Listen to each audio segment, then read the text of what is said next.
I thought. Perfect. So I am ready.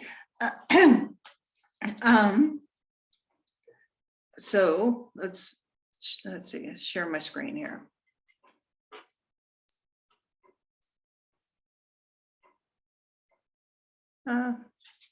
Actually, there it is. Share content.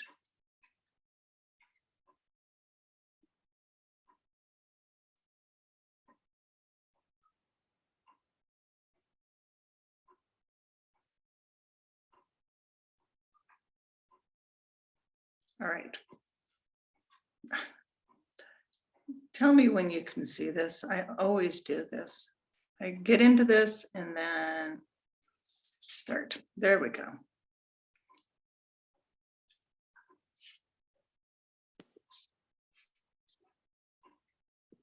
Perfect. We're starting to. All right. So you can see my slides now? Yep, we can see your slides. Perfect. Hey, Maria. Hey. Brittany, this is my friend from many decades, Maria. We have raised our children together. Yes. That's awesome. Thanks for And our husbands. Isn't that the truth? Yes. All right. So what is Art Deco? So it's, it's one of those things that's a little hard to define. It's kind of like, what is art? Well, I know it when I see it. Art Deco is kind of the same thing. There you go. He's very happy. So like I was saying, so what is Art Deco? It's it's kind of like art in that you know it when you see it. It's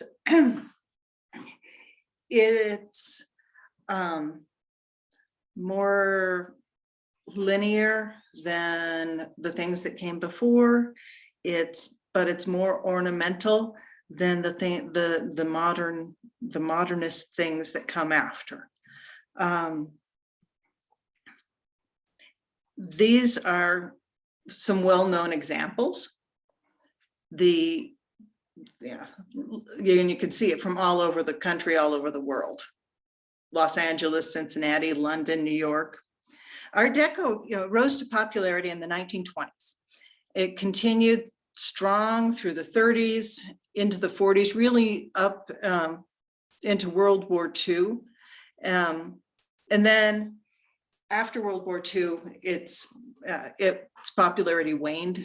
There was a thought process in architecture after World War II that buildings were really machines for people to live in, and decoration was superfluous.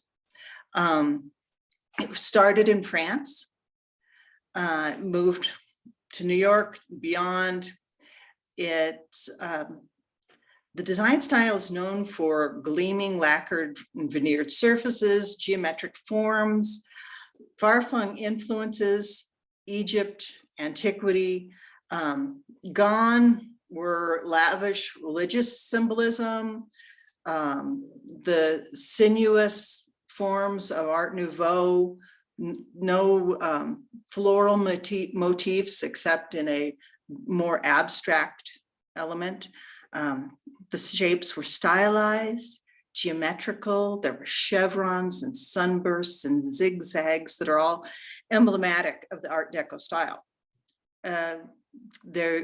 Key elements, vertical lines, the faces of buildings being very 3D, and a lot of decorative touches, especially metallics and multiple colors.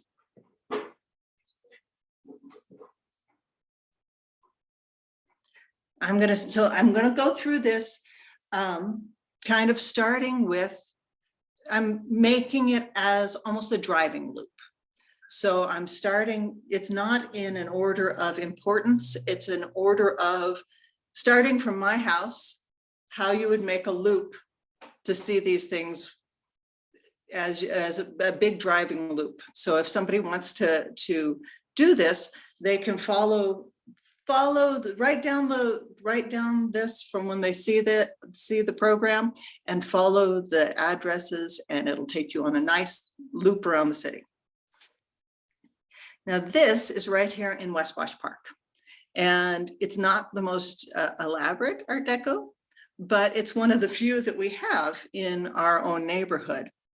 And I like it because, you know, it's on my dog walk, and so I see it most every day, and it makes me happy. This is the Virginia Marie. It was built in 1938. It's a 12-unit apartment building, and let's see, you can see there. See, there's the shape right at the top, way above the door. Let me I've got a close up. You can see there's ornamentation everywhere. That vent way up top, it's almost a spider web looking design on the door. You've got the geometric sconces, very Art Deco lettering. It's not the most elaborate, but it's one of my personal favorites. And all of these that I've picked, that I'm talking about today, are maybe, it's not an exhaustive list of all the Art Deco buildings that are in Denver, but these are the ones that I like. So since it's my presentation, that's what I'm doing. And of course, as you proceed outward from West Wash Park, the very next closest beautiful thing is the Mayan Theater. The Mayan Theater was built in 1930. The theater was nearly demolished. It was, in fact, it was slated for wrecking, which is hard to even wrap my mind around, that they would want to tear this down.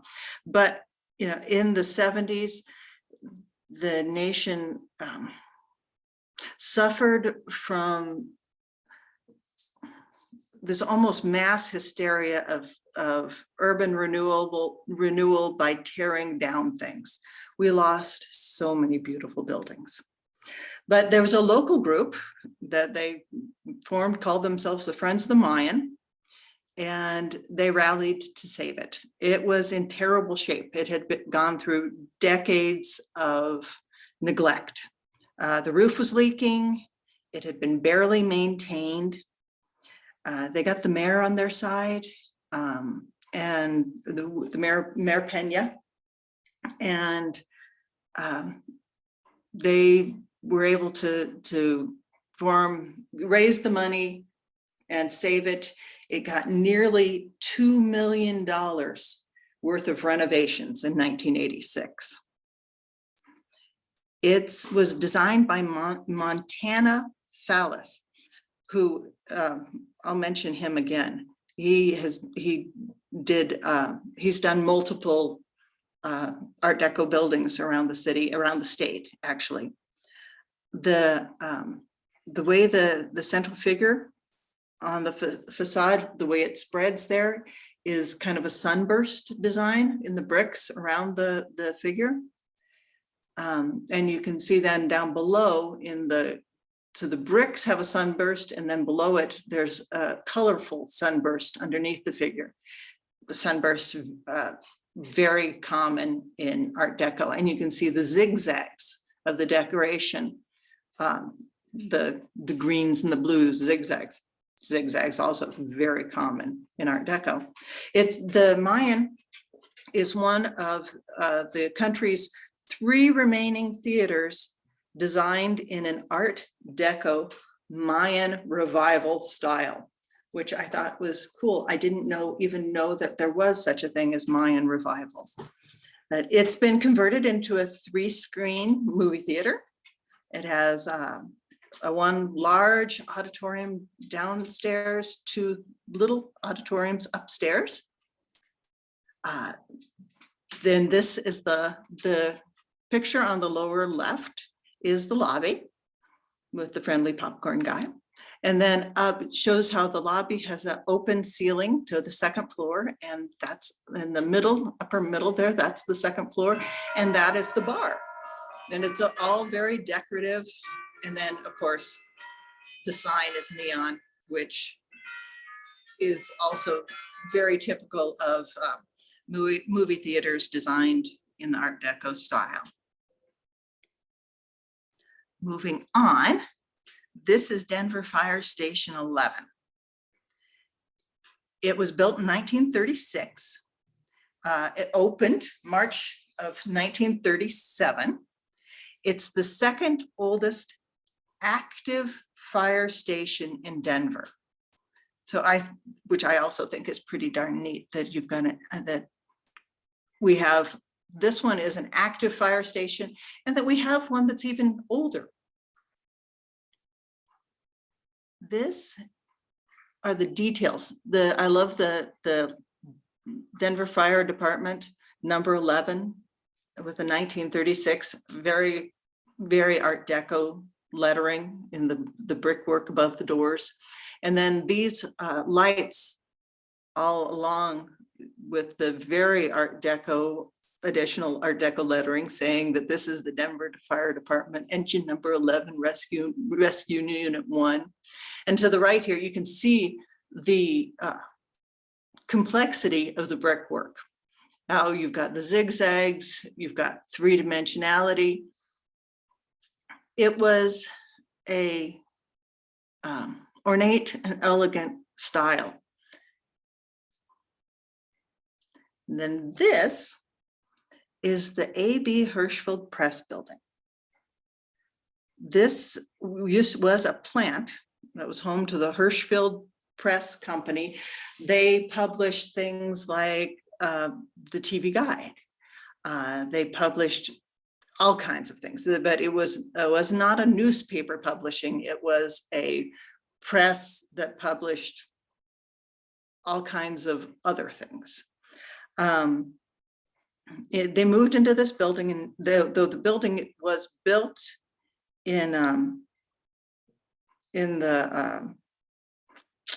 1947, they didn't, and the company had been a company for quite a bit longer than that. They built it in 47. They moved into it as their home plant in 49.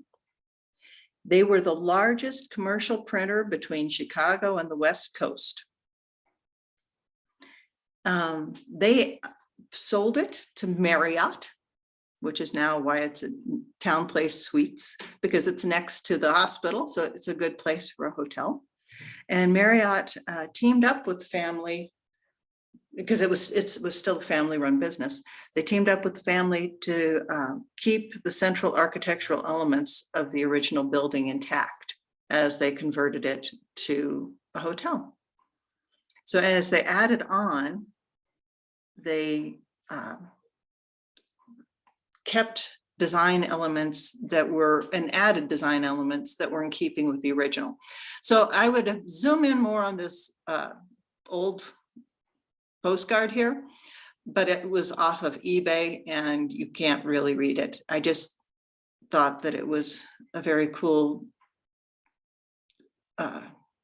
image of what it looked like originally. The lights that have been added by the hotel front are in keeping with the old Art Deco sort of feel. And the hotel has the old, that symbol at the top that was above the door entrance to the hotel is an A and a B for A.B. Hirschfeld.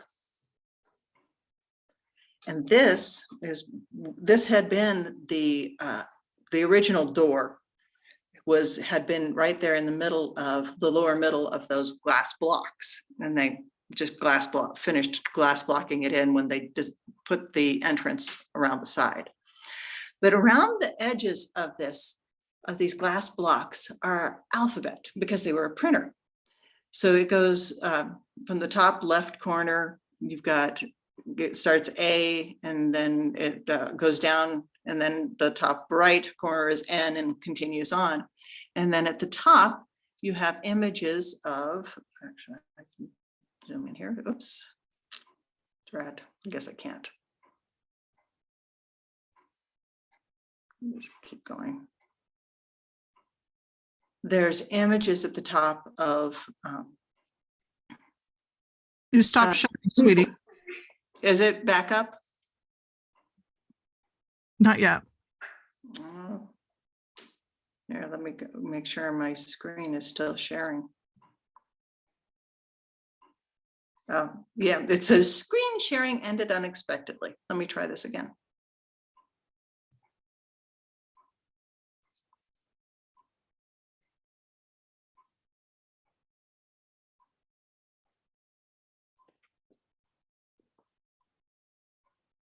Those details on that printing building are stunning.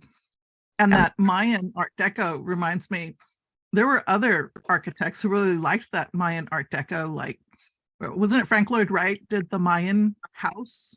in Yes. LA or something? Yeah, so there was like a lot of people who liked that. I didn't realize it was a thing though. Yeah, enough of a thing that it has a, you know, that they refer to it as a style, which I thought was really neat.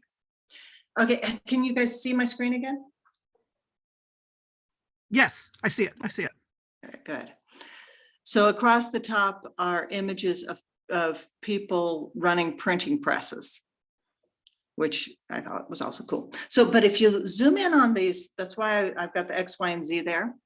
What's interesting is the letters around each of the regular English letters. You've got Phoenician, you've got ancient Greek letters, you've got ancient Latin. So I just thought that was a very cool little detail that shows, I mean, how much thought goes into these things to make it. I mean, it didn't need to be this ornamental, but they did, which is a wonderful thing for the printer to call back to the history of written language like that, which is really neat. And it is something that the Art Deco is known for, is calling back to Egypt and to Rome and to Greece, but in a more streamlined way. Now this is up in the Highlands, and this is the Horace Mann School. Like, actually, I guess this would technically be Sunnyside, not Highlands. It was, so in the spirit of, Denver had the City Beautiful movement early in the 19th century. And so in the spirit of Denver's City Beautiful movement, the philosophy in the Denver public schools was that every school should be a distinctive part of the neighborhood's identity where it was going. So they would hire the best architects in town to design these school buildings. And so you end up with buildings like this. You know, there's the older ones, East High School, South were built earlier, so they are much more in a classical style, but they are tremendously ornate as well. So as time went on, they didn't stick with the same style. They went and got the best architect who had built it in the most elaborate modern style that was, you know, that was occurring at the time. The designer for this one was a fella named Temple Buell, who's got more buildings further on down this list. He was known for his elaborate Art Deco. So this one was built in 1931. It was meant to tower over the mostly one-story buildings in the area, serving as a visual landmark for the neighborhood. It was built when the area was still referred to as Little Italy. It became a city landmark in 1995. And you see at the inset in the right here, there is the sort of flame structure above the school's name there that alternates between brick and metalwork. basically just because it's cool. That's what so many of these things are done, just because it's neat. And this is around the side. So this flame-like structure that goes on goes all the way around the building. It was not just for the front facade. It was done in the brickwork through the whole perimeter. And then nearby, another school built in 1930, so just slightly earlier than the other one. Bryant Webster Elementary School. And this one is in the Highlands, but even though it's just a few blocks away from the previous one. This one was designed by Meredith and Musick, who are both noted Denver architects. It's an example of what's called Pueblo Deco, a mixture of Art Deco and the Pueblo revival styles. It features prominent zigzag patterns, like I said, that is often seen in Art Deco. You can see to the lower left, below the windows there, you've got the alternating brick colors giving you a zigzag pattern there. This was added to the National Register of Historic Places in 1995, became a city landmark a year later. And this is the close-ups of the brickwork at the top. The detail in areas that nobody would ever be close up against this, and but the detailing goes all the way up. Next, Berger Brothers. That's misspelled. Oh, it probably was spell check. It's supposed to be B-U-E-R-G-E-R.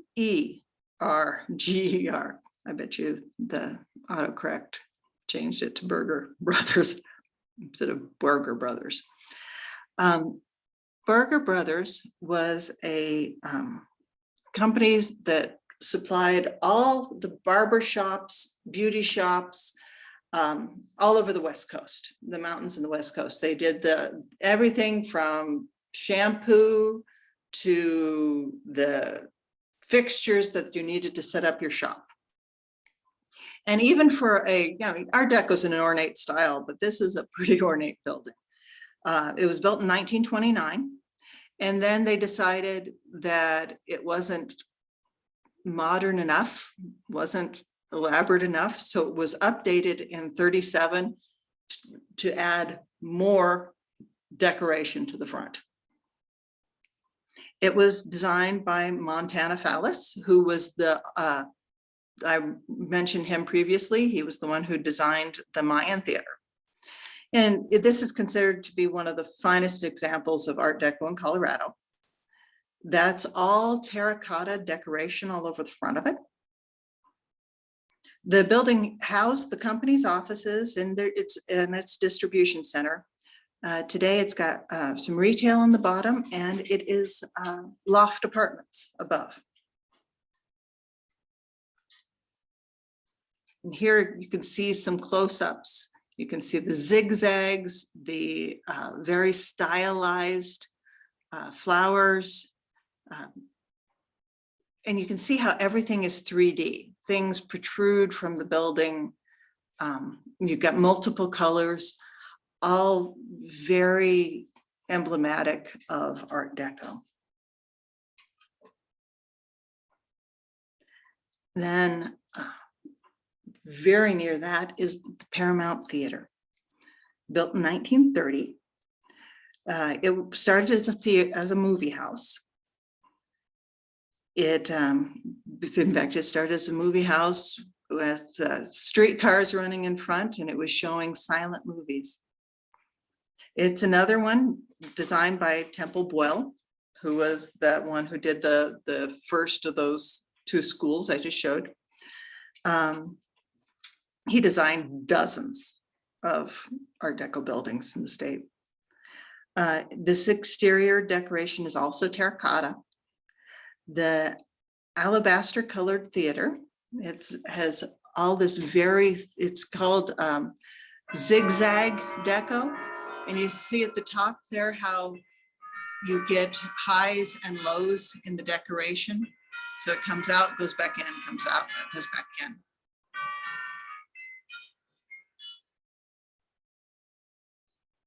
Again, extremely decorative. And it shows, you know, I generally think of terracotta as being a more fragile material, but this has been standing up to the Colorado winters since 1930. And it's still in that good a shape. That to the left is inside. That's the ceiling inside the theater. And they carried all the Art Deco theme from the outside in. And that organ, who, by the way, that fellow, when I was there, as I was wandering around, I was during Open Doors Denver, he was playing the whole time. He had been playing that theater. He had learned how to play the theater organ decades ago. And there's not that many people left who can play a theater organ. And he was just one song after another. This organ was used to be played to accompany the silent films that were there. And it's hooked up to this whole room above the stage that is full of pipes of all kinds, but it's also because it's a theater organ, it needed to make the sound effects. So there are bells and there are whistles and there are things that rattle. It makes all kinds of noises.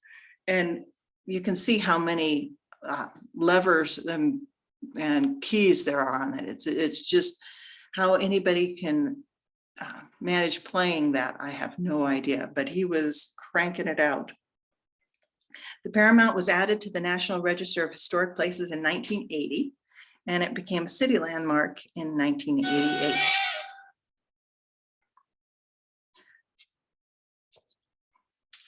Now this stunning thing is the Catherine Mullen Nurses Home.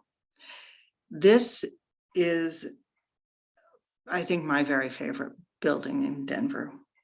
It's on the St. Joseph Hospital campus. It's you look at all the brickwork on top, how three-dimensional it is, how it sticks up above. It's one of the best examples of Art Deco in the city. It's easy to see why. It's just a striking building. It's unlike anything else around it. I mean, it would stand out anywhere, but especially because it's located on a medical campus where all the other buildings are very, utilitarian, it makes it particularly eye-catching. And this, again, was designed by Temple Buell, who was the school and the theater. So it's the full name, Catherine Mullen Memorial Nurses Home. People actually generally just call it the Mullen Building. It was when it was built in 33, it was a state-of-the-art residence for nurses and a nursing school for the nurses that were working at St. Joseph Hospital. So Catherine Mullen, I haven't actually looked her up, but she had ties to the Sisters of Charity Leavenworth, who were the founders of the St. Joseph Hospital. And she was a fundraiser for them. I know that she, was a friend to the hospital until she died in 1925. And then this was built in 33 and named in memorial to her.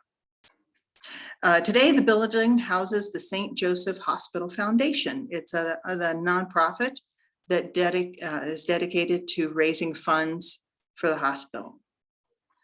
Before Temple Buell designed this building, He was actually a patient at the hospital.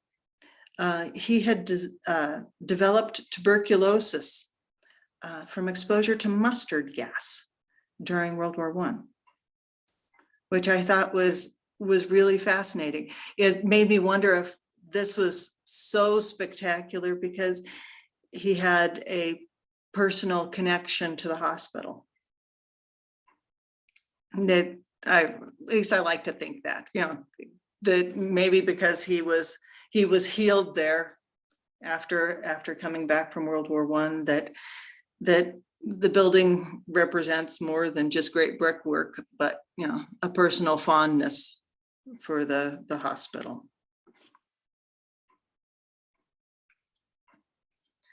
It's everything about the detail work in this is just incredible. You can see how 3D the flames are as they come up from the top of the building. Even the pavement leads you up to the front door. The front door, the brickwork around the front door is just amazing. Very 3D. You've got very ornamental ironwork, the zigzag of brickwork right above the front door. And then this is the entryway. And you can see the theming carries in. You've got the colors change from the red of the outside to blues and greens in the interior. But you've got this beautiful tile in the floor on the entryway. You've got decoration in the ceiling. So the theming carries on through, which I think is wonderful. Next is, so heading on out east, is the Aurora Fox Art Center. This is the most recent of all the buildings I have on here. Built in 1946. It was originally a movie theater. It opened October of 1946, actually. So you can see behind, to the right, look behind the main part of the building, and you can see that it's a Quonset hut. After World War II, the Army had all of these Quonset huts that they had no more need for.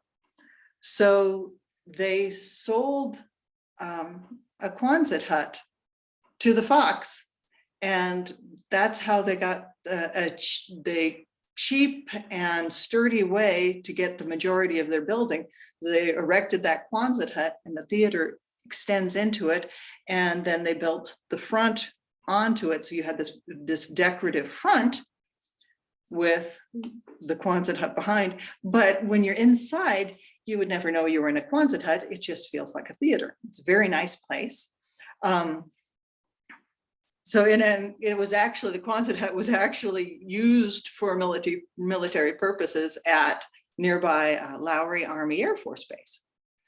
The theater was Aurora's only movie palace of the period.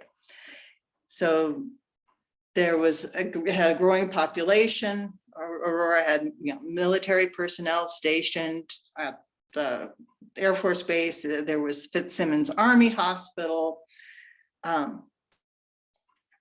And so it filled the need and was very popular. This is like a much later Art Deco. It's still Art Deco, but it's what's more called art moderne, in that it's got you've got the vertical lines on the corners of the building. You've got the neon.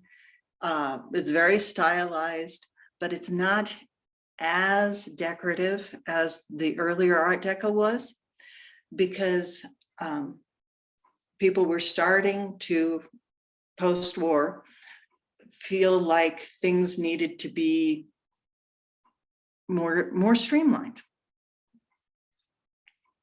But that, by the way, I don't know if I mentioned it, that neon sign is 61 feet tall there, which is very cool. The was a popular destination for children and adults all through the 60s, 50s and 60s.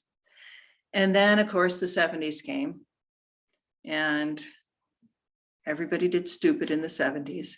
And so then it was a period of decline for the Fox as people began flocking to shopping malls with acres of parking and built-in movie theaters. Now this had unfortunately, there was a fire in 1981, and that's what finished it off as a movie house. It was gutted. It was just engulfed. The interior was an inferno. Extensive fire damage, extensive water damage, but the community, they weren't ready to say goodbye. And there was a swelling of people wanting to save it. And this is really contemporary to the Mayan being saved. Again, the Mayan did its restoration in 86. And this was between 83 and 85. Civic groups, private companies, they formed a coalition with the city of Aurora to fund a restoration and rehabilitation of the space. So it opened as in 1985 as the Aurora Fox Arts Center. And it's been a permanent home to the Aurora Fox Theater Company, who, if you haven't been out there and seen, they do really fun stuff.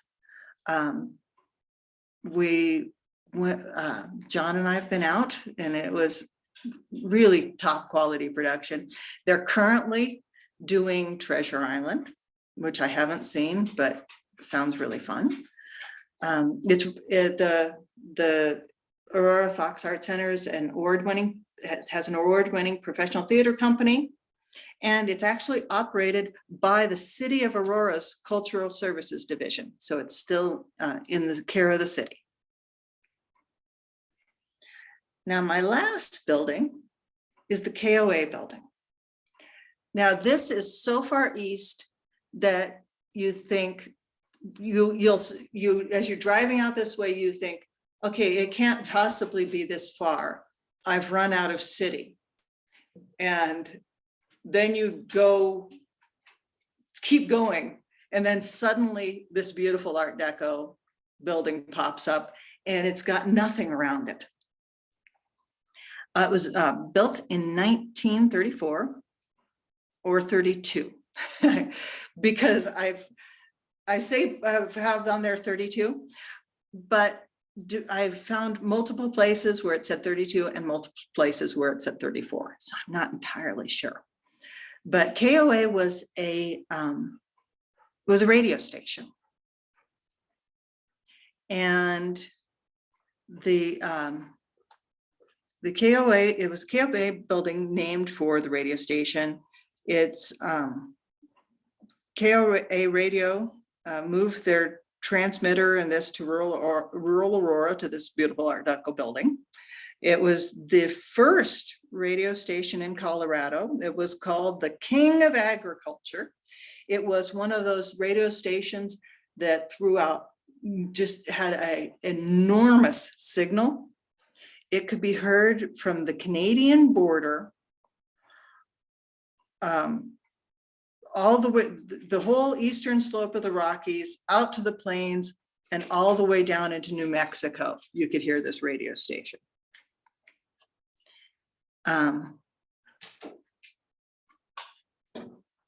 There was even, I don't have pictures of the inside because now it's operated, it's occupied by the Colorado Department of, Colorado Department of Transportation, and so CDOT, anyhow. What is that? It's Colorado Department of Transportation and Infrastructure. They're, anyhow, them. It's they've occupied it for decades now. The radio station was in it until I think the early 60s, if I remember right. But even though it's way out there, I think it's well worth a drive. You can see that planter. I don't know whether it looks to me like it used to be a fountain maybe, but now it's a planter, but it's very pretty. There's a bus stop right in front of it out in the middle of nowhere. You can see again, you've got the very geometric, very 3D at the top of the building. Very ornate metalwork on the doors, above the doors. And then you've got this really lovely, I don't know how well it shows up, but you can see that in the picture above the door is the building. And you've got the mountains. And then over the top of the sun, there is going up from the mountains across the sun is a radio tower. And then you've got the radio airwaves going to the right and left off the top of the tower. Which again, it's like so many of the things I pointed out that it didn't have to be that ornamental, but people just did it. So it made the buildings like the Hirschfeld Press building very, the building was intertwined with who was there. And again, this is the same sort of thing. The building is very intertwined with who was there. Now, this is the last of the classical buildings I have on my list here. But I wanted to show you I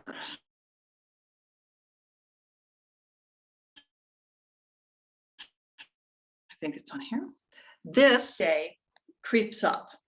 This is a less ornamental style, very Batman, Gotham kind of style.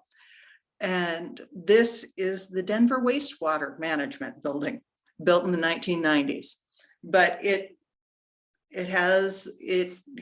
as its siblings, you can see the other buildings that we looked at are very similar.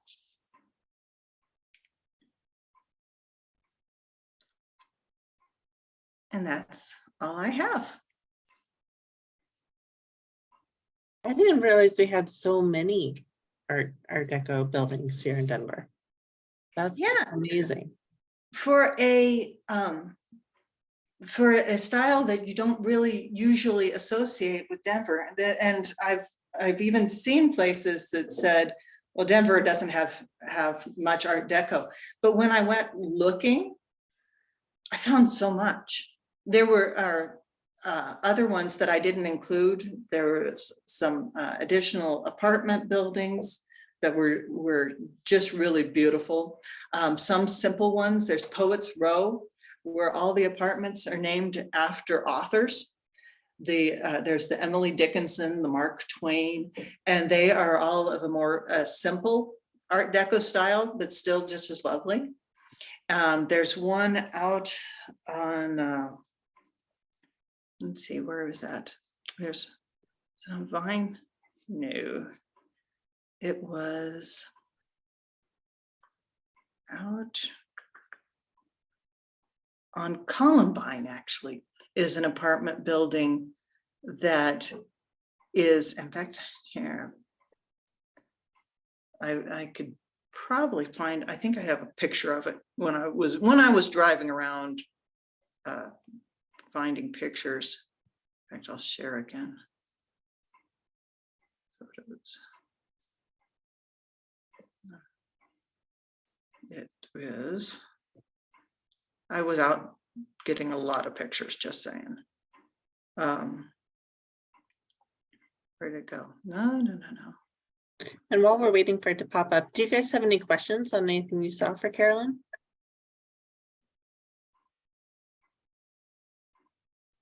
I don't really have any questions, but I also didn't realize how many Art Deco buildings there were in Denver.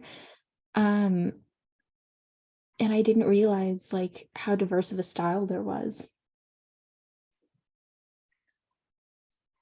Yeah, I mean, that's why it's so hard to nail down what Art Deco is, because as you're going through it, you can say, yeah, these are related, but it's hard to explain they all look Art Deco, but it's hard to vocalize what makes them a coherent group. But you can say, yeah, they all look Art Deco to me. Can you see the photo I've got up? Yes. Yeah, so that one is just an apartment building. This one is not even important enough to have a name. So it's not like, the Virginia Marie or the Emily Dickinson, those other apartment buildings with names. This is just an Art Deco apartment building that is just very cool, hanging out in Denver. Well, and I've encountered a bunch of buildings lately in sort of these East Coast cities that are trying to restore their terracotta on the outside of the building, and they're finding that it's very, very hard to find anybody to take care of it and restore it. So if you know anyone trying to get into a trade in order to keep these things looking great, we need people to know how to fix terracotta. Yeah.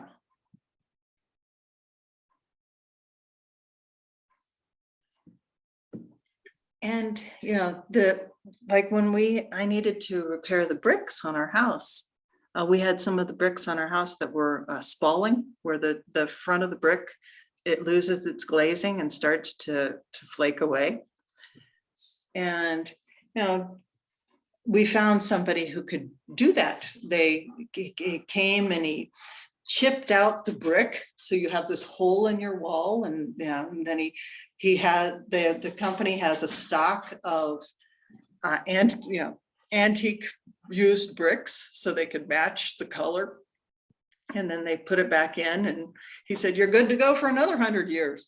But he was in his mid-60s, and he had an apprentice with him who he was showing the ropes, because these people with the skills, these very specific skill sets, are just passing away. I would not, there's very few people I would trust with digging the holes in my brick, but so you go find yourself a 30-year master mason. Him I'll trust.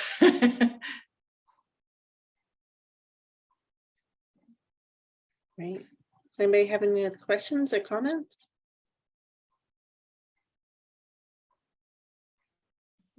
Well, as always, Carolyn, that was awesome. Thank you for putting that on and doing all the research for it. I feel more knowledgeable. It was a lot of fun, because it gave me a good excuse to read all about Art Deco, which I love anyhow, and then drive all around the city looking at beautiful buildings. I mean, can't go wrong there. Awesome. Well, thanks, guys. So like I said, we don't have a subject yet for next month, but if anybody is interested, presentations are super simple. You don't have to go as elaborate as Carolyn did. You could just do, even storytelling. I know a lot of people have cool family histories in Colorado too. That was not elaborate for Carolyn. I just have to come in and qualify.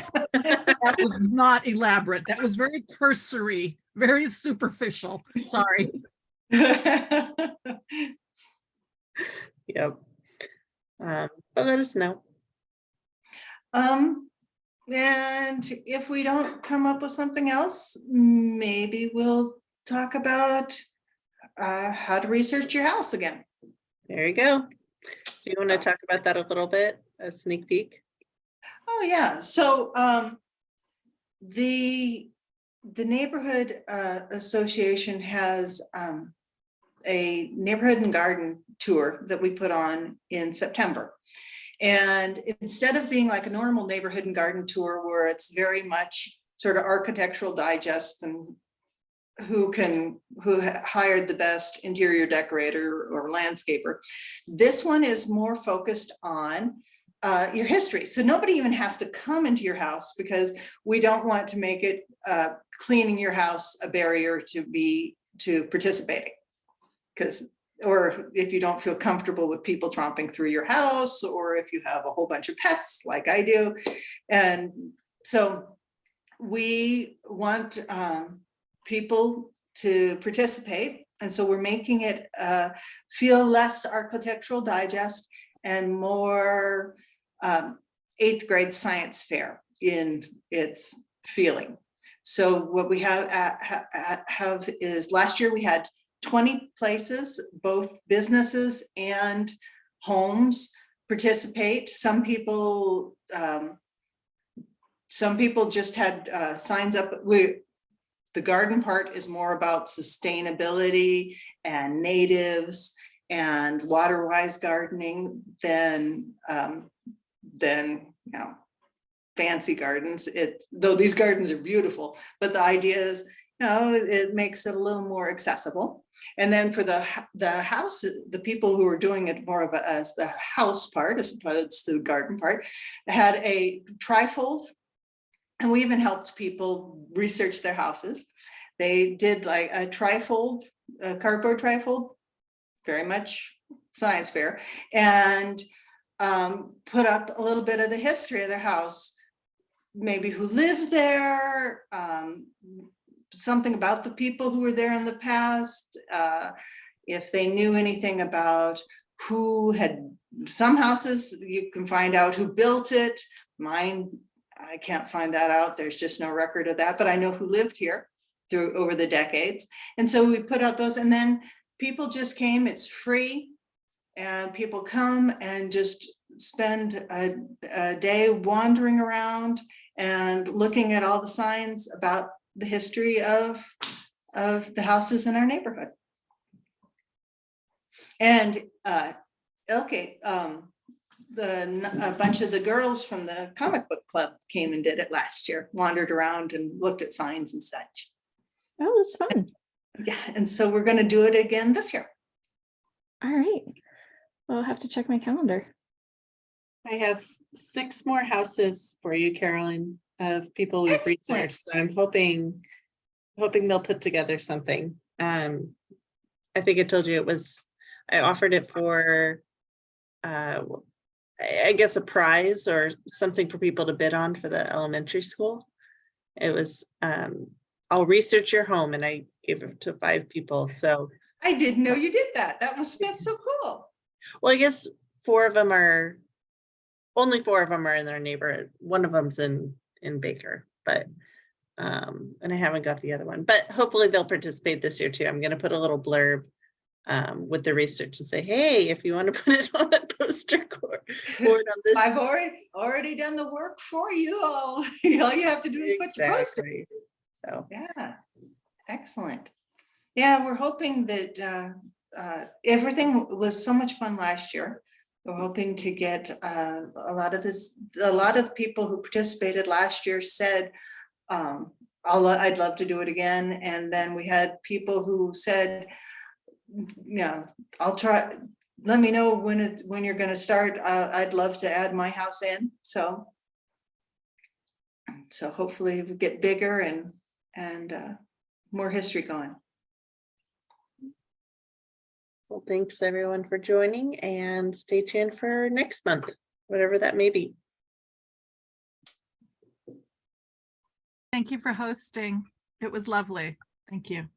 Yeah, thank you for the presentation. It was really informative. All right. Bye, guys. Bye. Bye.